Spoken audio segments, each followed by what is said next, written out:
Okay. Wonderful to see all of you still on the planet, rattling around.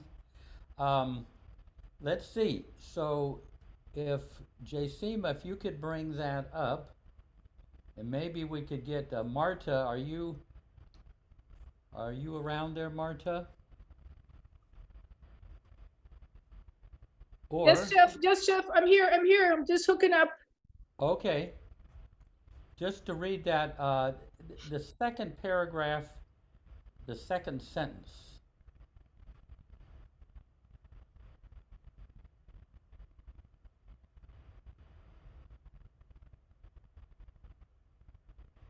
Just 1 second.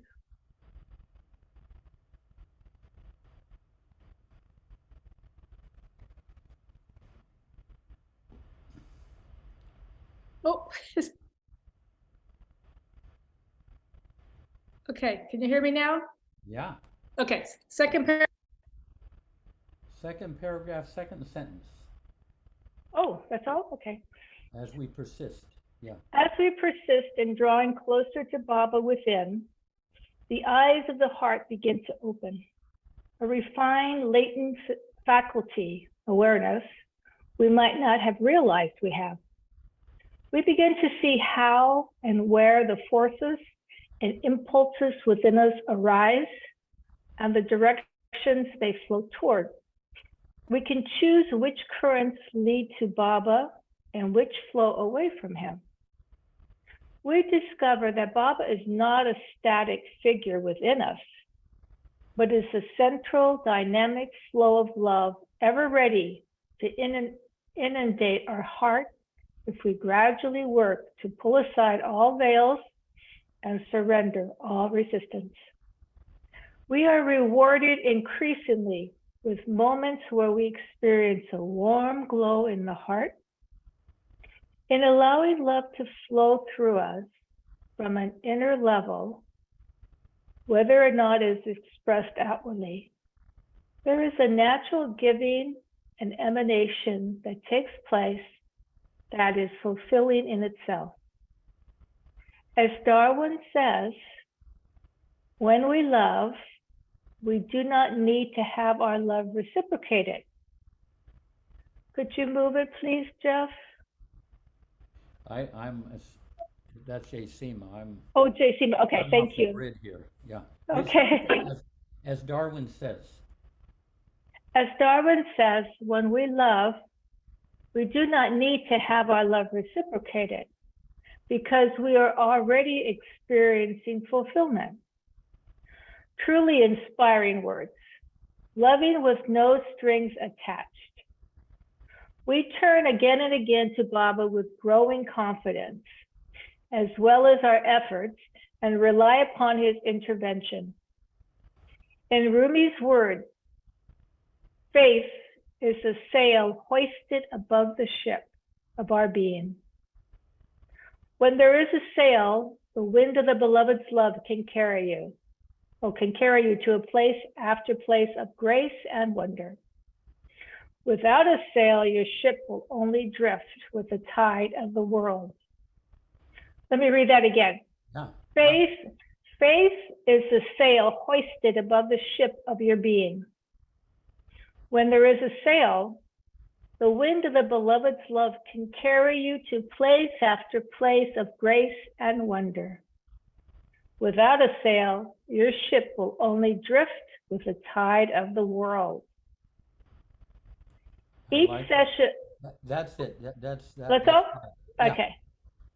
I like that, that will only drift with the tide of the world. I mean, it's not like you can just sit back and it'll all happen automatically. Oh, we got a customer here. Oh, wait. Let me say something first, and then we'll get to Dinku.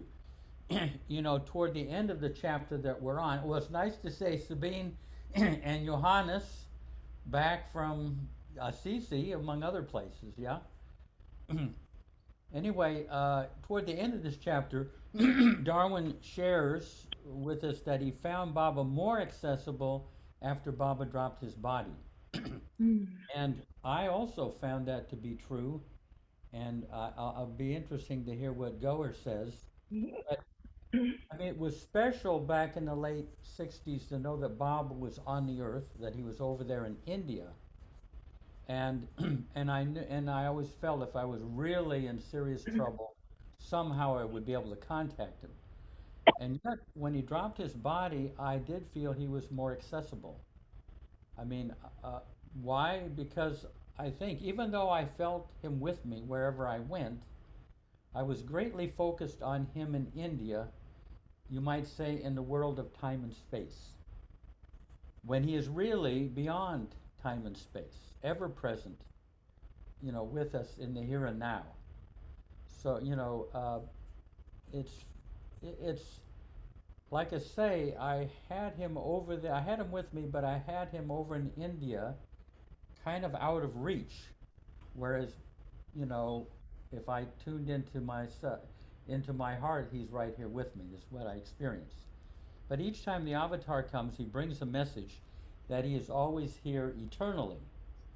And when he apparently goes, we human beings tend to believe that he is gone. He's now of the past. We relegate, I don't know if that's the word, relegate Bob as timeless and spaceless being to the world of time and space, and in doing so we kind of shrink him down to our size. But anyone who, no, we did not miss Baba because he is right here.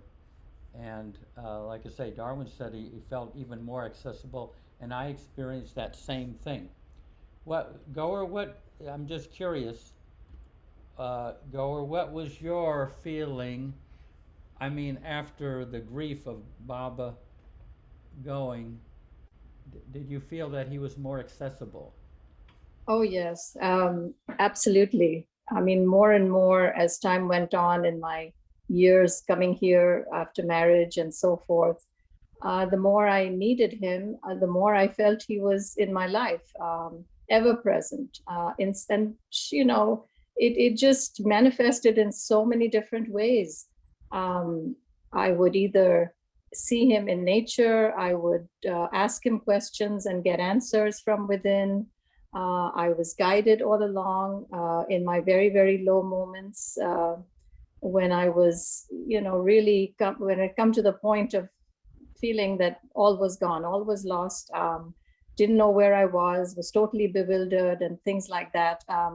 So all these experiences I've been through, but in every case, I've noticed that I've gone down to such a low level, but he hasn't left my hand. He's never let me fall totally. He's always there to lift me up. And that feeling has always sustained me, has always guided me and pulled me through. So very much so. And as I grow older, it just keeps going more and more. I just keep feeling him even more each day. So yeah, it was like anybody who didn't meet Baba,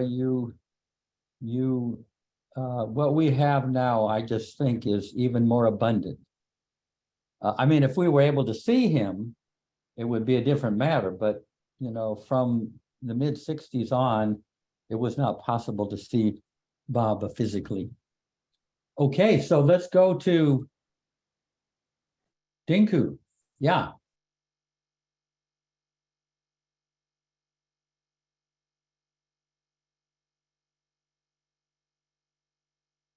Dinku, well, I guess She raised hand earlier, maybe, Jeff, I'm not sure. so. Diane, how Sorry. about Diane and Terry? She's back.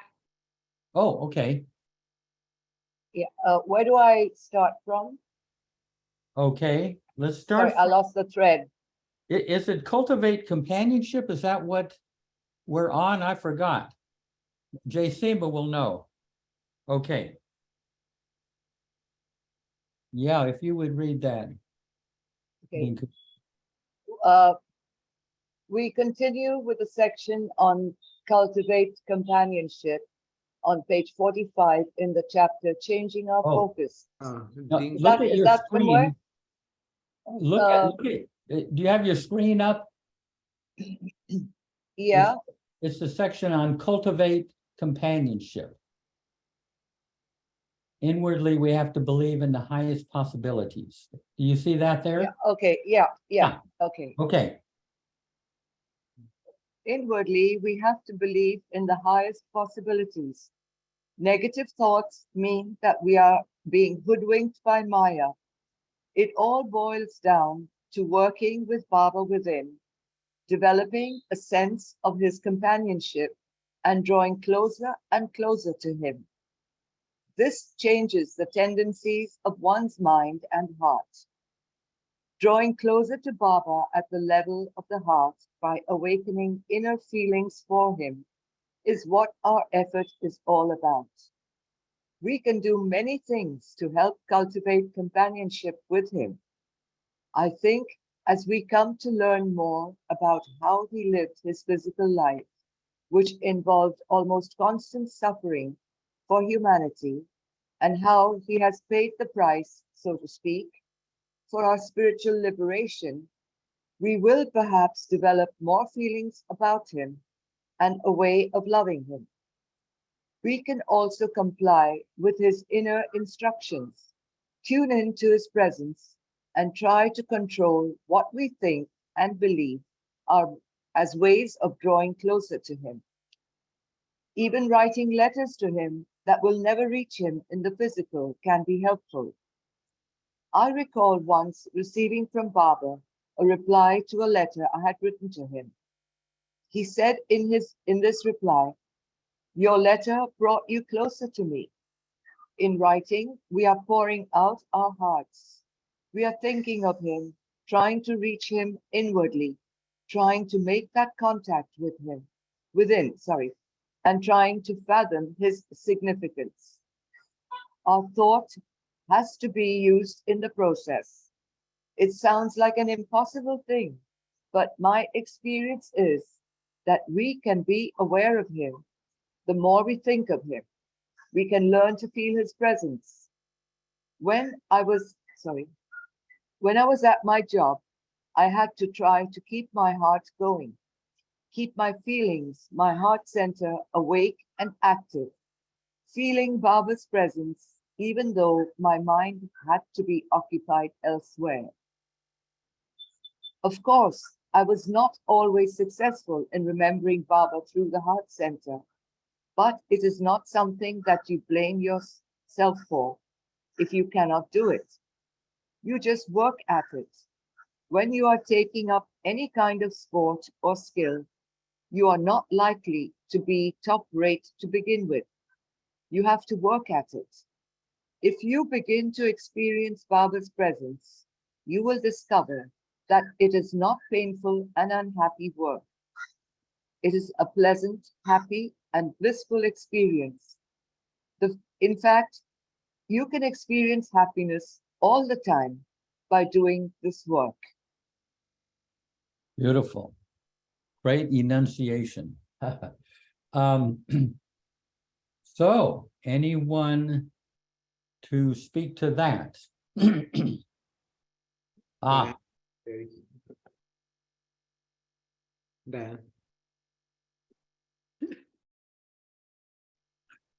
Jai Baba, everybody. ah, So, Diane, I don't know if anybody here knows, or I don't think so, but Diane and I got to go to Mirana a few weeks ago, and Baba's nephews were there, the twins, and they're just spectacular, is all I can say.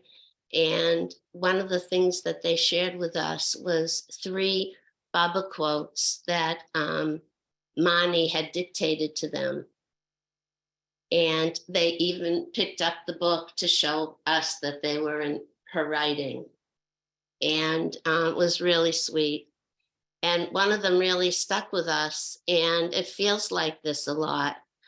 Like Baba, well, is not, your challenges and your obstacles. Baba's not going to take them away from you. But as you go through them, he'll hold your hand the whole way through. And there's just something about that really, I can't explain it, but it really made me feel safer than I think I already felt with him.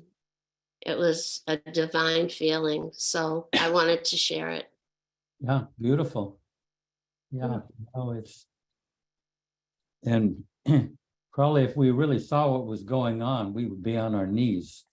How he looks after us. Yeah. Let's see. Shri. I don't know if anyone here follows tennis, but today, Novak Djokovic won his 23rd Grand Slam, which is like a record that was set in tennis. And at the end of his speech, he said something that I had never heard any athlete talk about before. And a bit of context for him is he grew up in Serbia when the Balkan crisis was still going on. So he grew up when he was 7, like hearing bombs being dropped. And he said when he was 7, he cut out a picture of the Wimbledon trophy and put it on his wall and visualized himself winning Wimbledon one day and being #1 in the world. And he had that like unwavering faith. And the passage that was just read started out with believing in the highest possibility of everything. And throughout his career, people gave him a lot of crap, for lack of a better word, because he wasn't Federer or Nadal. But today he essentially established himself as the greatest tennis player ever. And at the end of his speech, he said this following passage. He said, "I would like to just send a message to every young person out there, whatever you are pursuing, whether it's tennis, sports, or anything else. You know, I was a 7-year-old dreaming that I could win Wimbledon and become #1 in the world one day. And I'm beyond grateful and blessed to be standing here with so many incredible achievements. But one thing is for sure. I feel that I have the power to create my own destiny. I try to visualize every single thing in my life, not only believe it, but really feel it with every cell in my body. And I just want to send a message out there to every young person. Be in the present moment, forget about what has happened in the past, and the future is something that is just going to happen. But if you want a better future, you create it. Take the means in your hands, believe it, and create it." And I thought that was so special. I had never heard anyone on such a large stage talk about like topics like manifestation and creation and all the things that you talk about so often in spirituality.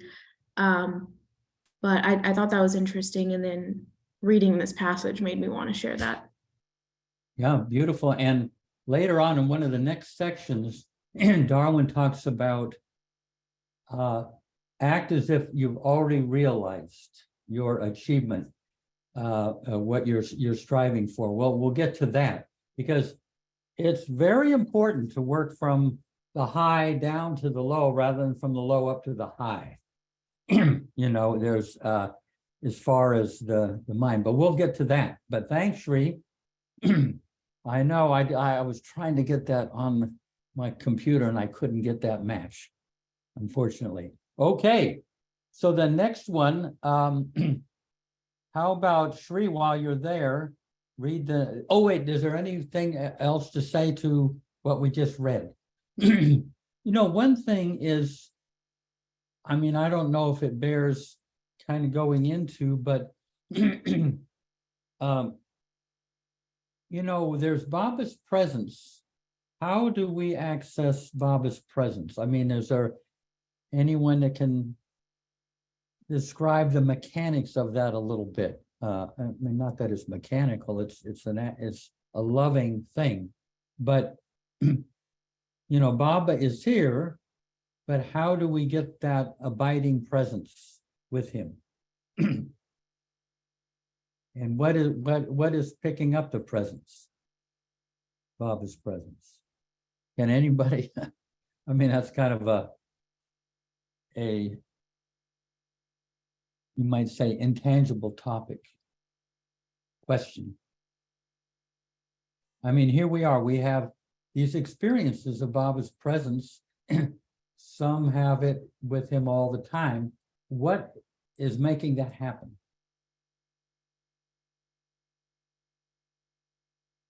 Anyone want to venture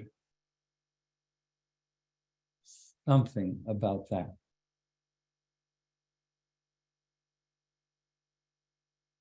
Aha. He knows it's you. When you were talking about writing, I remember that, you know, when my sister passed away, I started to write to her. And I don't think that I am a good writer, but I've been writing since I've been a little girl. And I would write, like, if I was troubled, you know, I'd give her the whole spiel. And then at the end, I would say that I wish you were here to tell me that it's going to be okay. And then I realized that she had just told me that as I read it back, and it just calmed my heart. And then I started writing to her and Baba. But now I really only write to Baba. It's Say that okay. again? Now I only write to Baba. It's okay with her. Yeah. And I don't know. I guess for me, once he came to me, it wasn't hard to remember him. It just, if I was happy, I wanted him to know. If I was sad, I wanted him to know. I just feel like I always wanted him to know what was going on. So he's with me. Yeah. And you're sharing everything as you go along. Yeah. Yeah. Which like awakens your awareness of his presence. Totally. I mean, I'm not perfect at it, of course, but Yeah. but he's with me more than he isn't, for sure. Yeah, beautiful. I love that. Rich. Now we switch to Colorado. Oh, good. I'm here, so that must be me. I'm well, through my life, there's been many, many times where remembering Baba was not at the front of my life. But because of my early experiences, many different experiences, I've always known that Baba was the avatar and Izod, you know, the ancient one. But so my sanskaras have taken predominance in my consciousness, you know, over and over and over and over and over. And I've gone to extremes to try to understand some of that. One of which was I began finally studying Hindu astrology, which helped me very much, actually. And but the real experience, Baba's presence for me, Baba, I think, is always here, always present, of course. We know that, really. But I've seen myself thinking of Baba, experiencing Baba's energy, knowing that he's, let's say, watching me or whatever, his Nazar, you know, his Nazar is upon us, so all of us. And then I'll start thinking about something and my mind will leave and I'll begin, let's say I imagine building a new room on my garage. So I have to design all the architecture. How tall is the ceiling and Baba doesn't leave, of course, but my mind is no longer attending to his presence. And it's still very difficult for me. You know, if I start getting off onto, especially anything that is emotionally charged, anything in my past. And so I'm winding it down now in this life, but I really think that being young, it is much tougher because you've brought in a tremendous amount of energy into your sanskaras to experience and unravel in your life. So, and I've known Jeff long enough to know that he's probably a year older than me. So he's probably winding down. But see, he's probably going to go up someday.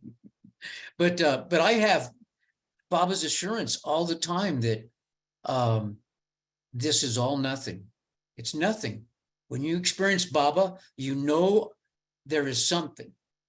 And it's, of course, exposed in God Speaks, Infinite Intelligence, and, you know, the new book that's out, Creation and Its Causes. Pretty phenomenal, but that's intellectual. Tying that into the heart and to my own sanskaras. And it's still a mystery, really. It's still a mystery to me. how potent sanskaras are and how Baba works with them. And I know that in the book, Darwin is speaking to that, how Baba can help you in your sanskaric patterns, but how he does it, it's a bit of a mystery to me. Thank you. Yeah, beautiful. Yeah, you know, there's a line from Prophet Muhammad, between you and me, there are 49 veils. Between me and you, there are no veils.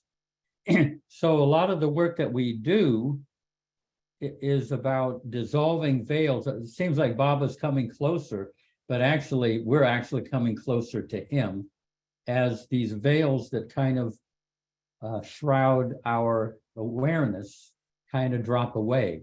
Now, just to give you an example, I don't know if I've done this before, but Darwin, I don't know if I've shared this, but anyway, back in 1954, there were 17 or 18 men with Baba. They were invited to be there at Mehrabad with Baba. And one day they were in what's the present day museum room, and Baba was giving messages on the alphabet board. And Bill LePage was looking at Baba, and there was a very poignant look on Baba's face that touched him. He was just 30 years old, witnessing this. And he described that look on Baba's face as, I'm only looking for a place in your heart. If I remember right, I'm just looking for a place in your heart. So he thought, oh, if I could see that expression again.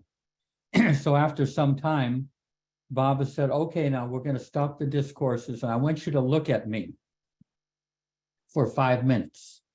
So everything stopped, and Baba had that same expression on his face that Bill LePage was longing to see again. But then here was Darwin's experience of that. But Darwin is looking at Baba, and these veils he's looking at Baba, you know, during this 5 minutes, and these veils begin to drop away. And Baba becomes more radiant.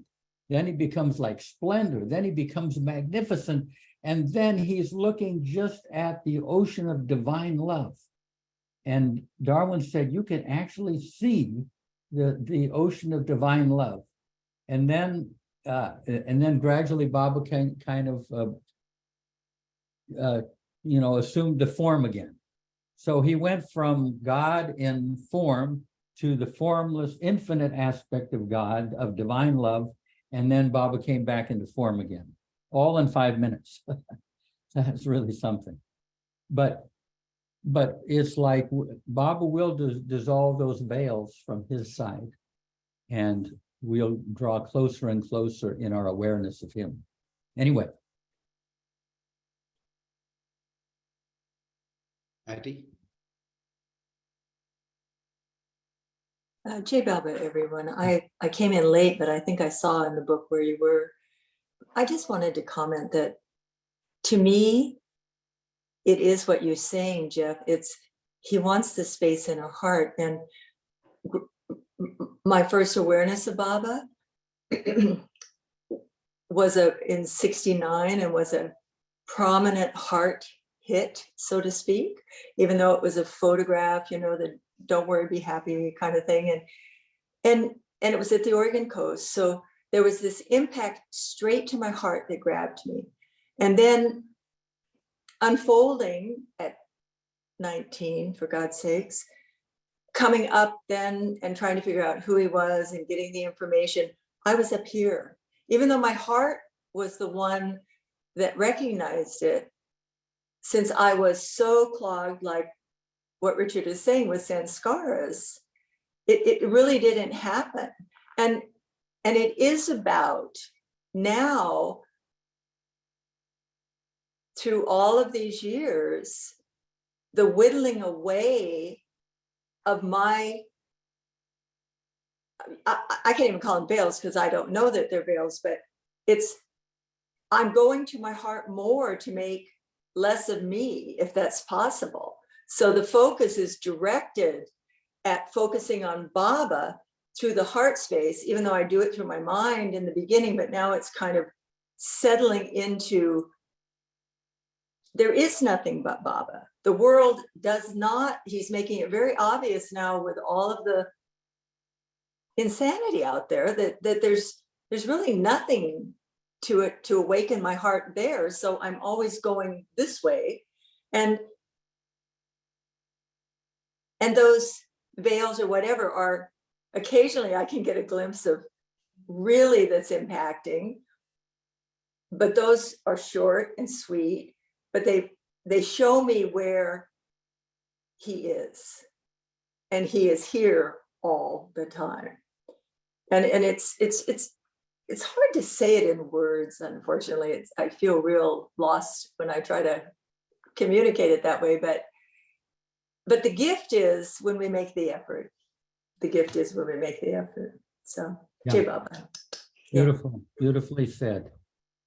Hey, so let's see if we can get the next section with Mayor Sugar. We'll get, it's probably raining out there in Seattle, but he can still, we'll get him to read anyway. The Master's help. Meher Baba loves us and wants to sustain us and share his consciousness with us. He wants to share the kingdom of God with us. It is always open. He wants to be our constant companion, and he will if we allow him. I feel that he is even more accessible now that he is without his physical body. The more we can stay in his company inwardly, the more we are exposed to that divinely pure consciousness, and the more we will become free of the attractions that are really our weaknesses. To counteract our addiction to Maya, the Master imparts truth and dissolves the false by revealing himself inwardly. His truth supersedes any other values we are holding on to. As we make inward efforts to love him, he helps in his own way. A growing acceptance of the Master's intervention leads to increasing intimacy with him, and we feel impelled to want to clear up the heart. Through his intimacy with the Master, we become in some measure a part of his consciousness. In other words, he takes us to his level when we identify ourselves with the infinite, the soul level of our being, which the Master represents. This is not something that we can imagine. The Master's love, which is given freely and internally, dissolves all samskaras and cancels out our addiction to Maya. Therefore, we must learn not to identify with our lower self. We must maintain the attitude and visualization of the goal or reality as already achieved. We must remain established in the freedom and positive attitude of truth realized. Wow, that was kind of goes to what Shri was saying there. I've always had a little difficulty, and I'm always kind of working from the bottom up, and Darwin is suggesting to work from the top down. Consider yourself free and expansive and all loving, and keep that, because it will manifest faster from coming from top down than trying to beg a few dry crusts down here and to go up. I mean, it's one of the secrets of the law of the psyche, but I was a little harder for me to in my early years to kind of go that direction. Aha. Martha. Yeah, I wanted to share something about going from the top down. Narshawan, many of you were there and many of you know this, but I just wanted to bring it out because I've been thinking about it and doing it so often. Narshawan mentioned a meditation that Baba gave in the very, very early days. I don't remember it all. It involves breath work, which I don't do, but the gist of it that I do remember, I'm sure Meher Prasad remembers it, but the gist of it is Baba said to say one sentence, inhaling or exhaling, and say the other sentence, inhaling or exhaling, whichever it is. And the sentence is, I am part of the infinite, and the infinite God is within my heart. And to me, it's like, I thought, what? I mean, what does that mean? But then I said, Marta, it doesn't matter what it means. Baba gave those words and he said to say them. So he knows something that, he knows whatever. So I've been saying that. And sometimes if I like laying in bed and falling asleep, or I get up and I'm just still getting up, I'll just say, you know, I am part of the infinite, and the infinite God is within me. And I just keep saying it over and over, like when I'm not saying Baba's name. And I just wanted to share that because I just felt it was really powerful, because Baba said he gave it to us. And forgive me that I don't have all the details, but I'm sure a lot of Will you. you say the second line again? And the infinite God is within my heart. Now, I like to say the infinite God is within my heart, Baba, but Baba didn't say that. Yeah, no, that's beautiful. And like I say, it's actually a fact.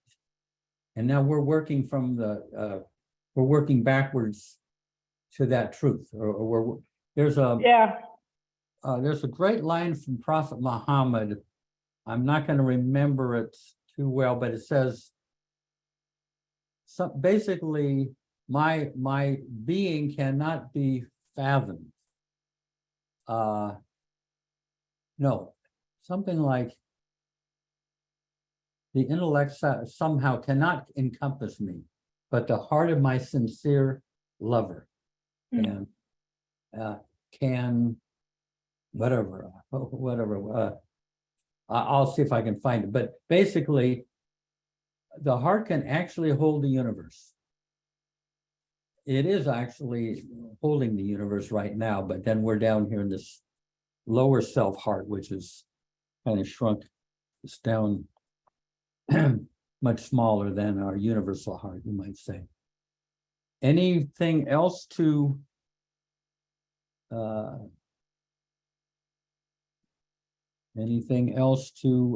to that last thing we read? Well, let's go with how about Shri? Do you have the wherewithal to read? Yeah. Okay.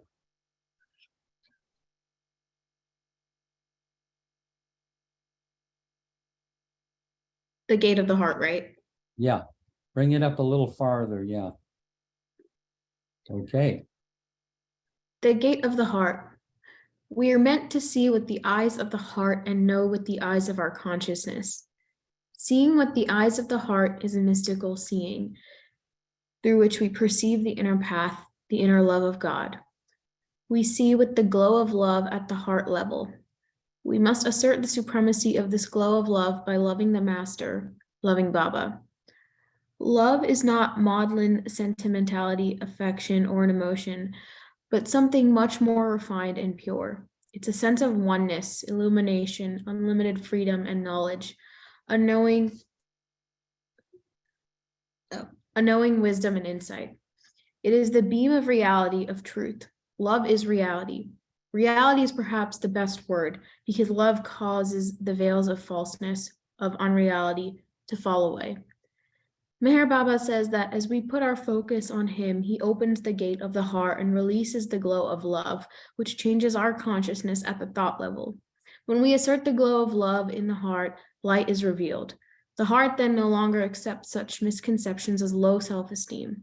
We do not try to love people per se, but instead make efforts to achieve the glow of love in the heart. This glow results in a radiating love and leads to a natural giving out of love. Anything to say to that?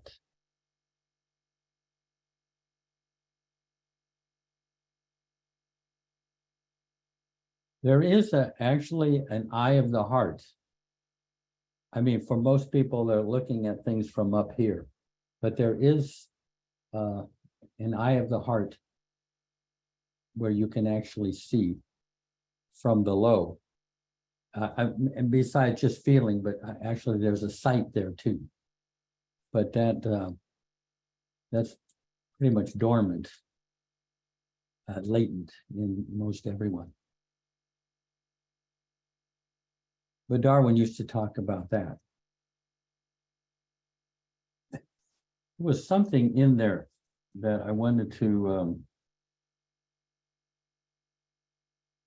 oh yeah. You know, at that last sentence where he says it's not about loving others in the normal way we think of it.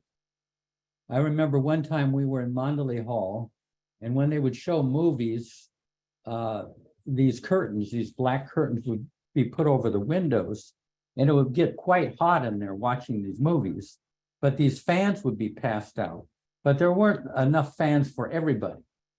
And so Erich is there with us, and there's this one guy that's fanning, and luckily we were kind of within the wingspan of this fan going by. And afterwards, you know, when the lights were on and everything, the movie's over, Erich said, you know, thank you. You know, we benefited from being, you know, near in proximity to you. And the guy said, oh, Erich, you want to be fanned? He said, no, don't fan me. Fan yourself, and then the rest of us can enjoy it. So in the same way, make your heart a center of love, and people will come around and benefit from it. It's a slightly different approach than, you know, going out and loving someone. You get your heart in a loving space, and it flows naturally. You know, so that was I remember that kind of very graphically. Martha. Martha. That was beautiful. Thank you. I wanted to ask something, and I'm asking everyone, but I specifically want to ask Goher. This idea of love for Baba. Okay, so I tell Baba that I love him all the time, as much as I can, but I don't really know what that is. I don't know what love is, nonetheless, for God. But I just keep saying it anyway, because Eric said it's the most important thing to pretend until it becomes reality, okay? So my question is to Goher, because she's been around the block a few times with Baba. Do you feel, what is your feeling of love for Baba? Is it a feeling? Is it a cellular knowing? Is it changed from when you first met Baba to now? I mean, do you feel that it's a love? Like, I know it's different than you love your family, but what quality does love have? Does it have a quality for you that you can put in words at all? The end of my question. How shall I? It's very hard to put into words, Marta, but it is a very deep-seated knowing, and yes, it's a feeling of sorts, if you will, but it's just, I would describe it more as a deep-seated knowing within me that I can feel Baba responding to me when I talk to him, when I, ask him something. It's just a feeling of knowing. I can feel his presence, and it's, again, as I say, it's hard to put into words. But he shows me in different ways that he's there for me at every time I ask for his whatever, help, opinion. I just want to converse with him. It's just a feeling of knowing, and I cannot put it into more descriptive words. I wish I was better at this. Well, that's perfect. Yeah. The feeling did- of knowing, that's very good. Yeah. Is his, you got kind of get a vivid experience of his personality. In Yeah. other words, not just a presence, but the personality that we see in the movies and that you saw in meeting him. That's right. Yes. So for instance, if I share a joke with him or something, I can, feel him enjoying the joke or smiling or it's just in an inner knowing. That's all I can. Yeah, If I beautiful. can describe it. Yeah. Mm. Excellent question. Yes. Thank you, Marta. Yeah, Terry. Hey, Jeff, I'm a Yeah. visual and a visceral kind of person. Could you say more about seeing from the heart?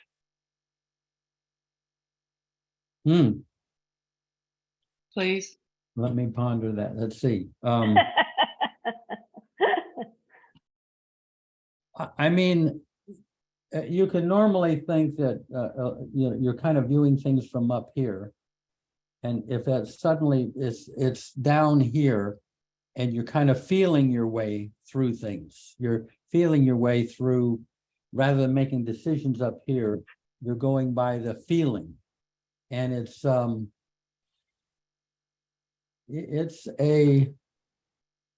vantage point that's at a deeper and lower level.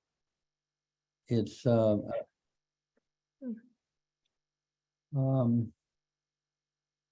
What? well, you kind of got me. I'm trying to think of I feel like it's intuition, though. It's like something that pulls you. That's my experience anyway. Or stops you, actually. Yeah, one time when Slandar was here, he was a very great soul. I mean, to me, he must have been way up there on the dizzy heights. But during that time, being around him, my heart opened, and I saw Baba right in front of me. I mean, like alive. Not like a photograph or anything. There was Baba right in front of me. Now the moment I thought, hey, I'm seeing Baba again, he's gone, because you can't have two, But it happened just under the influence of him. I was seeing from the heart, from down below, and there was Baba right in front of me. I mean, I could even see the skin and everything, it's like. But then when Slandar left, I wasn't able to do that. Except now I'm getting more of a sight now after years.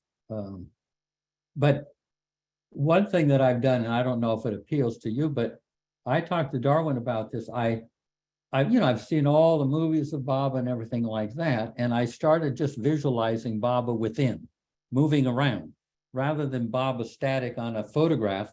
Moving around and see him in this scene and that scene and everything. After a while, Baba could just take off on his own.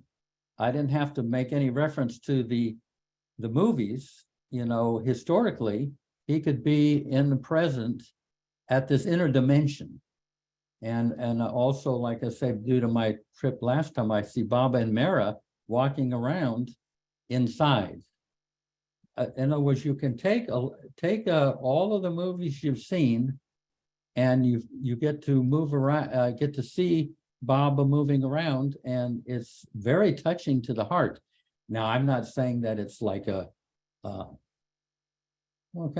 mean, it's I can spend hours doing it, quite fulfilling, and what has kind of led me to feel is that if you focus on Baba and Mara, you don't even need to see the rest of creation. In them is embodied all of creation, all that you would ever want, their being, their presence, their personalities embody it all. And I think that's what the way it was with the Mandali. They would just hang out there at Merzad. They didn't go venture out into creation anymore, because creation is right there in front of them. All significance, all of creation is there. Anyway, I don't know if that says anything, but it is possible at an inner level to picture Baba and Mara and they can move around and not just be like the photograph on the wall. And I asked, oh, here's what, and I asked Darwin about this. And because I felt, wow, we can actually see Baba in the past by accessing the him in the timeless present. And Darwin said, yes, you can see Baba's life is going on right now in this moment. You know, we think in terms of go out there in time and space, and then it's way in the past. But in the timeless present, Baba's life is going on. And so when someone would say to Darwin, oh, wow, isn't it nice, Darwin, you get to relive all your times with Baba. You know, and Darwin would say, not relive, I'm living my times with Baba. In the present, alive. It's not, he's not reliving the past, he's reliving it for the first time. He's living it for the first time, if you can imagine that in the English language. Anyway. Okay, next. Shri. Jeff, that was beautiful. I loved every single thing that you were saying. I think for me, whatever I have experienced to believe as Baba's love has felt like a giant like enveloping for me. I think the only way to describe it, and I'm sorry, this is the stupidest example ever, but you know, like the Snuggies that you see on like the TV infomercials, like the feeling of wearing one when you're on a couch on like a cold winter day and you feel so protected and you're full of warmth. To me, that's like the closest material feeling I can describe it as. But I think I feel Baba's love more intensely when he puts me through trials in life, because I know that he's doing that for me to become a better version of myself. And it's never in like the toughest moment, but right after like you hit the bottom and you're kind of on like your mental upswing, that's when I can have a moment to myself and say, wow, Baba, I love you so much. Thank you for putting me through this because it taught me whatever that instance taught me. And it's in that moment where I feel that like warmth, kind of like if someone who was like 7 feet tall gave you a hug, how you'd just be totally encased by them. It feels like that's happening to my heart in those moments, because I think we were talking about it on one of the late night chats with Peter and Margie, but it's in those moments where, sure, it's easy to love him when things are going great, but I think my truest love for him, or my deepest love for him, has been in my life when things were not going great. And so that love to me is when he can put me through those, and I can, when I'm getting better, look at him or look to him, or more so look inwardly to him and say, wow, thank you for looking out for me. And more importantly, thank you for pushing me further, because if you think about it, him pushing you to be a better version of yourself is simply just him making it closer for you to get back to home, which is him. At least that's the way that I look at it. Ah, beautifully spoken.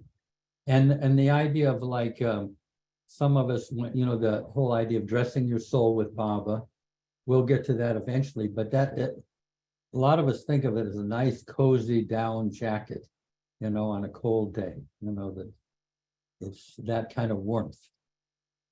Okay. Meher Prasad. Yes. To Martha's question, to me, I know that I love him when I'm able to please him at the cost of my own comforts and happiness.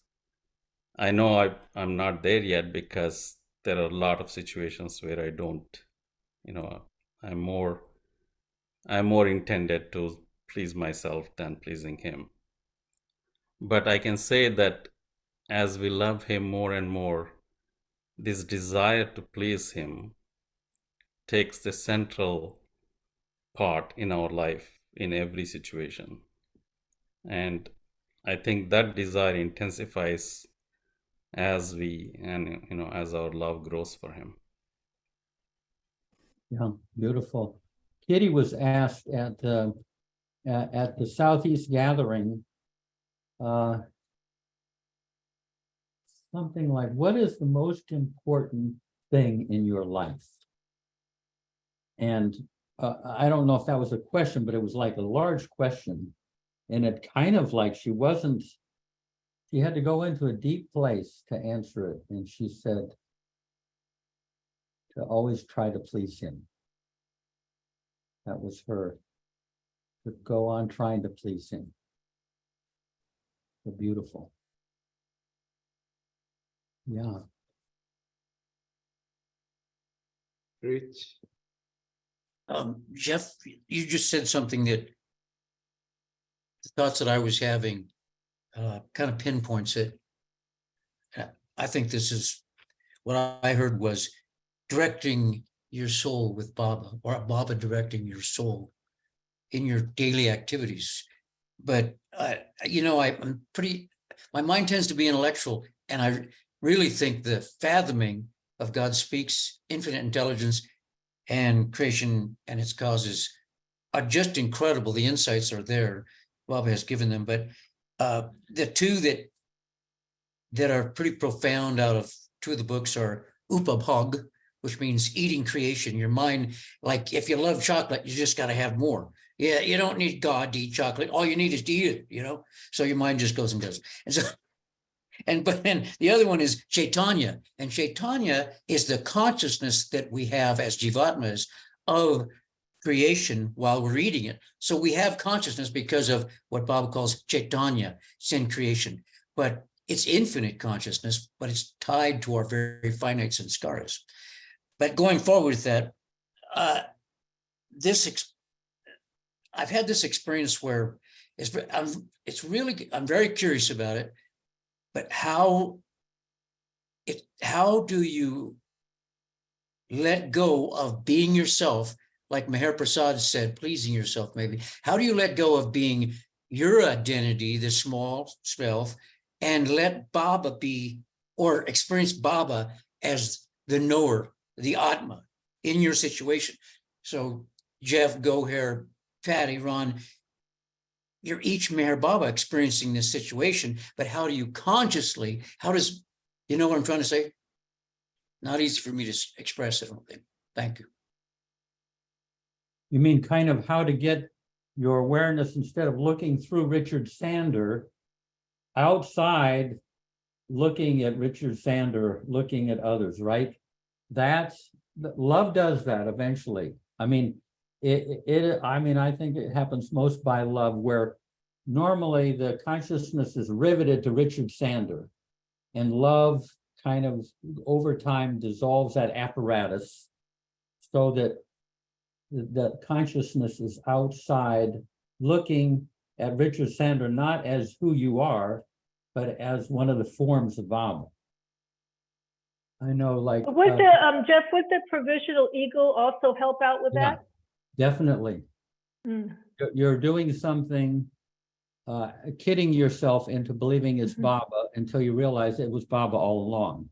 And Dan Ladinsky was walking with Eric one time, and Eric said, there has been no Eric for years. Through Baba's grace, I have become the perfect witness. And not the witness, not a witness that's outside and looking at Eric rather than inside.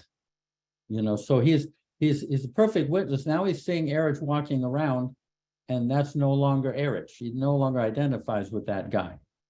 That's Baba walking around. So he's actually getting the experience of the provisional ego. It really is Baba getting up in the morning and going around eating and talking and everything like that. It's but it's very hard to get this I mean, Darwin talks about this too, getting the awareness from being its tentacles being enmeshed in Richard Sander, it withdraws and it's outside. Darwin used to say, you know, I've quoted this many times, sooner or later, you discover you're nobody, and that is not an unhappy discovery. So you're not a somebody anymore. You are a nobody, but this is PhD level Baba, but Baba's moving us into that experience gradually. So we don't have to drag around and be ourselves anymore.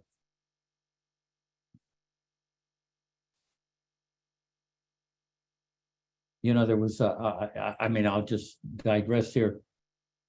That this came up in Mondeley Hall. There in the synagogue, there were these two rabbis, and they were at the front of the synagogue, and they were saying, "I'm nobody, Lord, I'm nobody.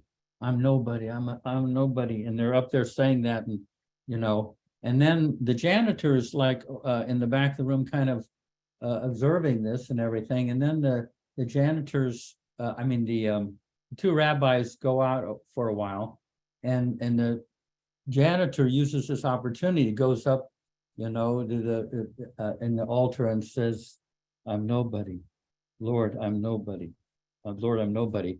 And the rabbis come back and they're looking at this janitor saying this and say, "Look who thinks he's nobody." So it's that kind of got around Mondeley Hall one time. Look who thinks he's nobody. Let's see. Wait, anybody have the time? Let's see. Oh, we got just a little bit more. Let's go on to the next. Was there anything else to bring up? Oh, wait, yeah, we can finish the chapter. Spiritual fulfillment. Let's see. Let's see. How about Sabine? Can you project your voice over 5,000 miles? I will try, Jeff. Spiritual fulfillment. Meher Baba's discourses provide explanation about love and how we narrow down our consciousness when we really ought to do the opposite. Expand our consciousness towards this kind of love. This brings us a new understanding of what fulfillment is. True fulfillment is spiritual fulfillment, which lies in spiritual expression rather than in obtaining objects or personal achievements. This is one of the lessons that we learn the hard way, more or less, because we do like to get things. So it is in giving, in allowing love to flow, rather than in getting, that we experience fulfillment. When we love, we do not need to have our love reciprocated, because we are already experiencing fulfillment. Love is its own fulfillment, and to give is to be fulfilled. This ultimately becomes what Baba calls divine love, in which there is no thought of self at all. We experience complete dependence upon the grace of God within. Anything to say to that? One thing about in being around Darwin is he was like so complete that the interactions with him, there weren't any strings attached. You know what I mean? It was just it just wasn't the kind of obligation. He could just he was fulfilled So he didn't need anything from you to add to any fulfillment, if you can imagine. I mean, it's like that, Baba says love displaces nothing. And Darwin kind of displaced nothing, and you didn't have to like try to win his favor, or he wanted to be appreciated. He was like unplugged from all of that. He just didn't nothing added to his fulfillment except more love, I guess. Okay. Ron. I've got something I could offer up. It might be fitting. I was looking on the internet and somebody sent a bunch of, I guess they were a bunch of different memes, one that I particularly like. And then it reminded me of a line from Baba, where Baba says, "I will not give sight to the blind, but will make those who see illusion blind to illusion, so that they can see God as the only reality." And the quote that I saw today reads, "It's a funny thing about life. Once you begin to take note of the things you are grateful for, you begin to lose sight of the things that you lack." Ooh, is that Baba? No, its credit is given to Germany Kent. Don't know who that is, but I like that quote. Yeah, read that quote again. That was beautiful. Yeah. It's a funny thing about life. Once you begin to take note of the things you are grateful for, you begin to lose sight of the things that you lack. It makes me think of how, once I came across something, I think it was from the Bible. I think my brother sent it to me. He thought I would like it. It was about appreciation. That was the theme of the sort of the discourse, and that with appreciation, you have a key to almost everything. A treasure is held within everything, and appreciating it is the key to receive that treasure.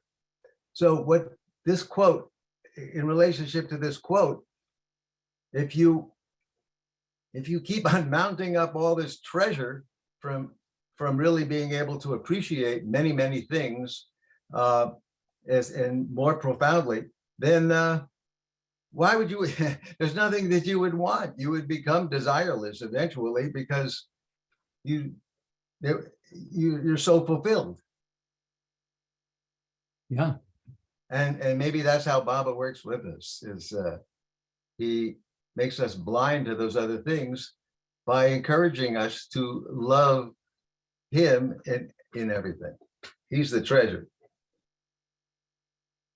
Yeah, beautiful. I don't know if you've read the book Harry, but at the end of the book Harry, he's walking around with Erich, and he's got a little tape recorder, and they get on the subject of completeness, wholeness, and Harry is kind of walking there, and Harry says, "Now, if a perfect master came by and offered you God realization now, would you take it?"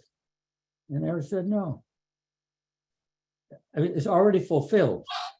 Can you imagine? I mean, even like a perfect master, you could get God realization right there, but you feel so fulfilled. What do you need God realization for? What is that? That's a fantastic place to be, I'm sorry, Ramana Maharshi, I'm sorry, I got better things to do today. Go there, give it to Ronnie Greenstein. So Jeff? Yeah. Jeff, so do you mean that he meant that he was already so fulfilled in where he was, that having something more didn't matter to him because he was already full? Yeah, already fulfilled. Fulfilled. Yeah. Mm-hmm. I mean, you know, you don't like to have you don't need to have a fancy evening gown while you're on the Zoom session with us. What you're wearing is fine, you know, kind of like that. I've never had to have a fancy evening gown, period. So Now, what about those I balls in get it. Santa Barbara? Yeah. Oh, yeah. Hey, so any other, before we go, have a moment of silence, anything else that comes up, anything that anyone wants to share, or what, I'm hoping maybe Mayor Prasad has a final quote for us, but Jeff, I have a quote. okay, you got a quote. Let's see Yeah. though, make sure everybody is fulfilled here and there's no kind of lingering stuff. This is more towards, well, I'll read the quote, and it kind of fits in with what we discussed before about your destiny and so forth. And Baba says, I do not change your destiny, but I give you the inner strength to face the battle of life. Yeah. Bill LePage used to quote that a lot. Yeah, yeah. And Yeah. I experienced that so much in my life. So very Read that relevant. again too. This is Yeah. Baba says, I do not change your destiny, but I give you the inner strength to face the battle of life. yeah.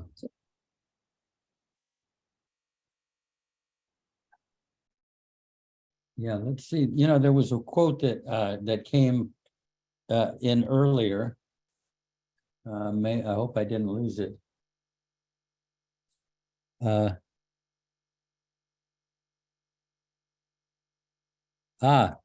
it is. This is one that came in today on the site called In His Love.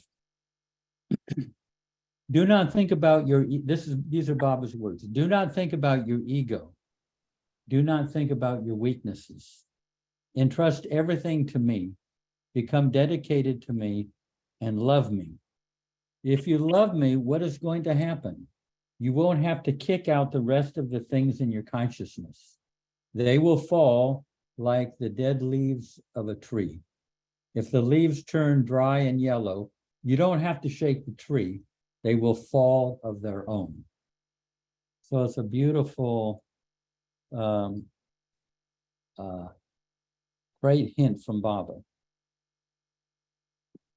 that it isn't all just kind of getting rid of the stain on our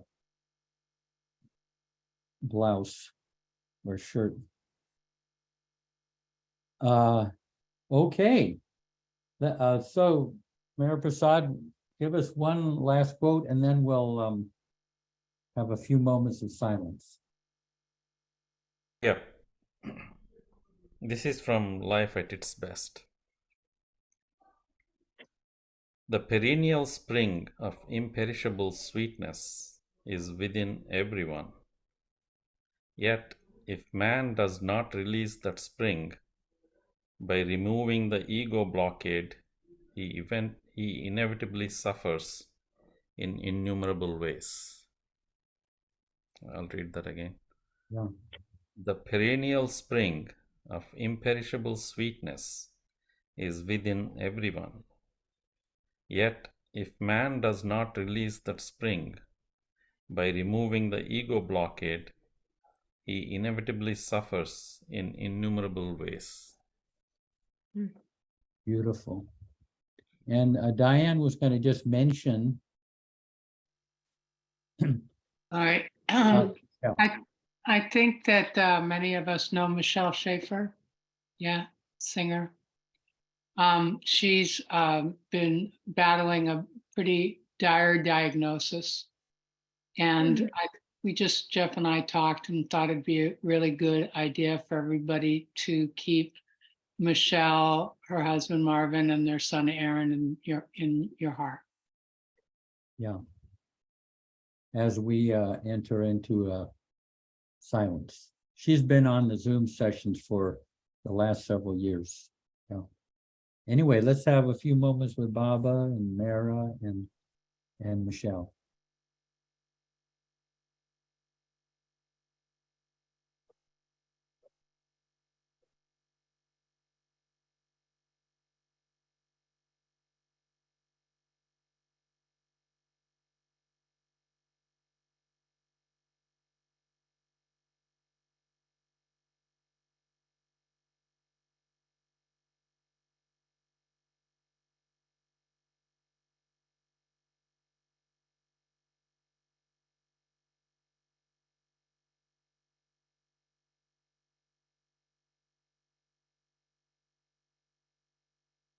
Jai Baba.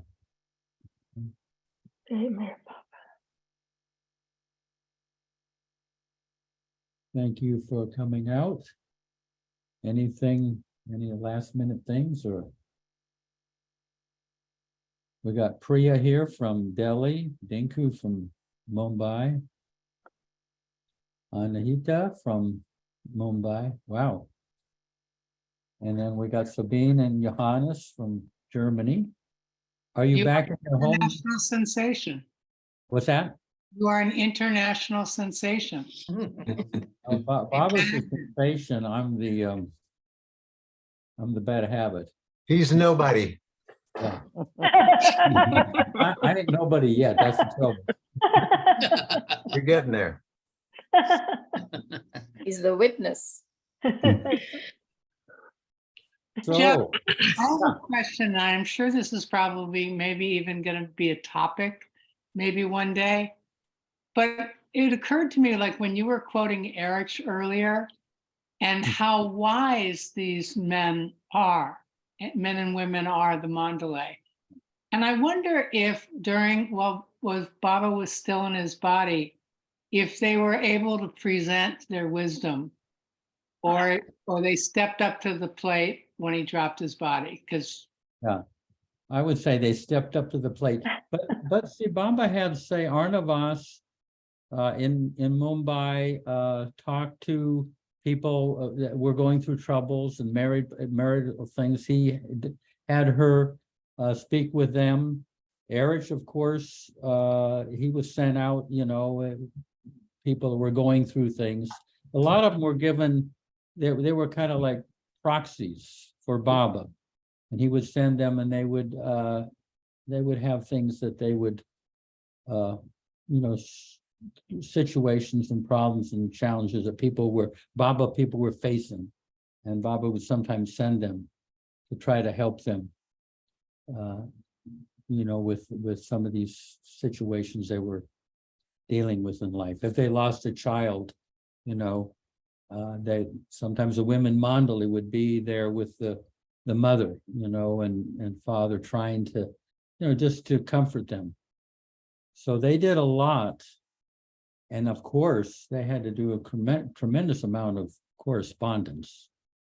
After a certain time, Baba said, I'm not going to dictate anymore. You write this and you answer these people on my behalf. And Erich said, well, Baba, you know, what do we know? But he said, you just do it. And they knew enough to know how to respond. Yeah. Thank you. Yeah. There's You some know, books, the letters from the Mandali books.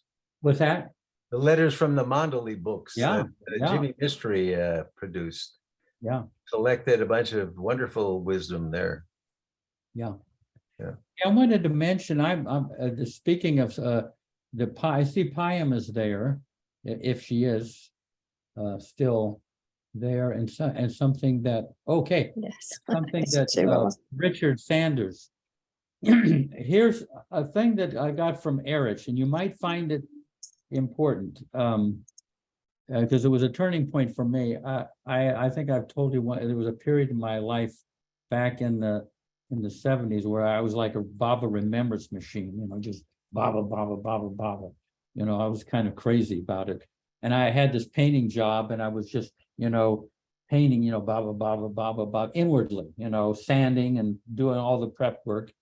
And then, you know, caulking Baba, Baba, Baba, Baba. And so I was doing that and I worked for about 6 months, and the guy that I was with, we went over to India. And we were sitting just outside Mandalay Hall on that bench with Erich and this guy, Price Branch, and myself.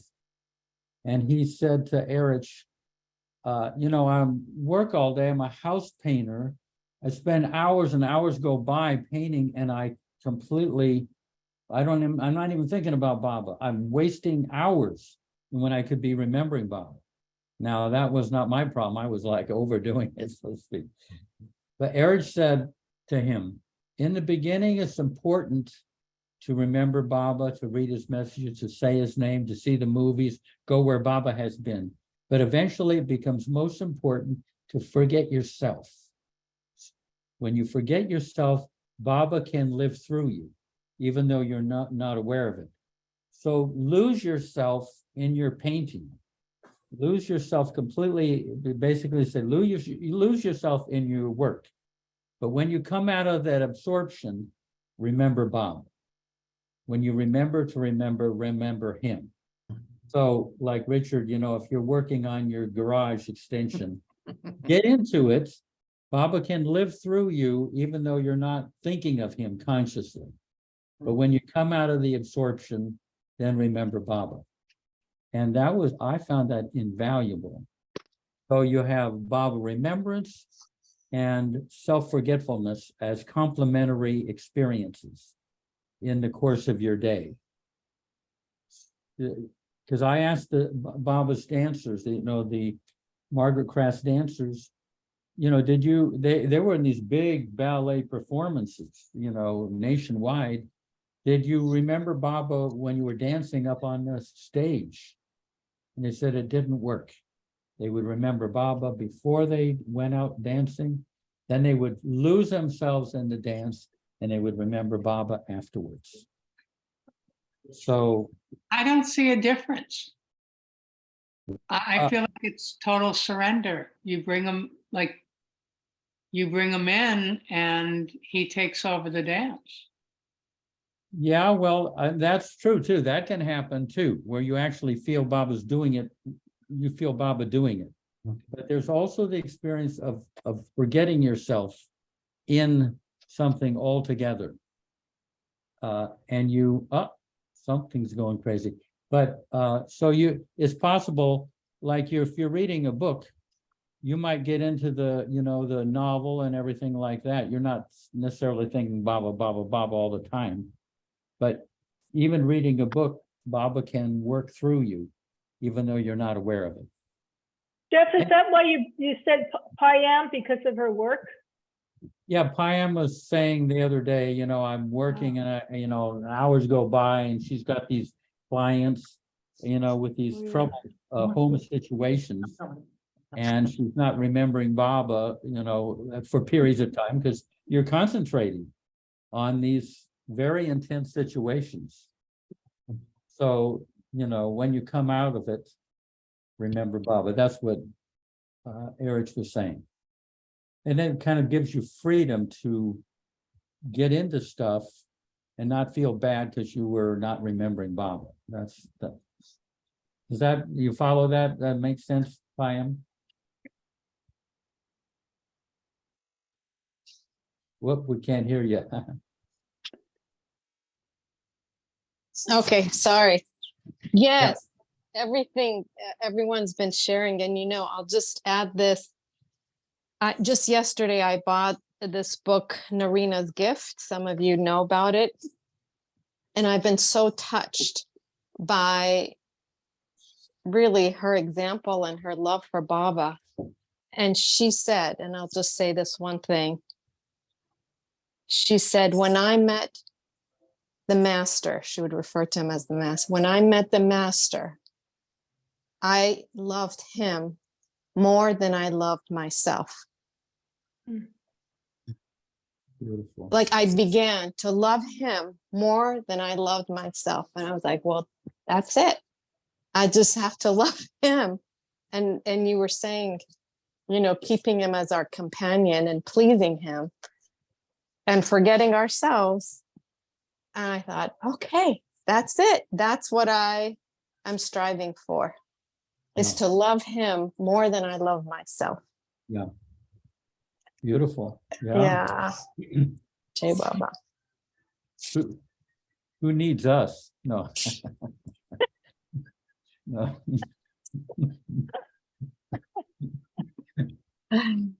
Yeah.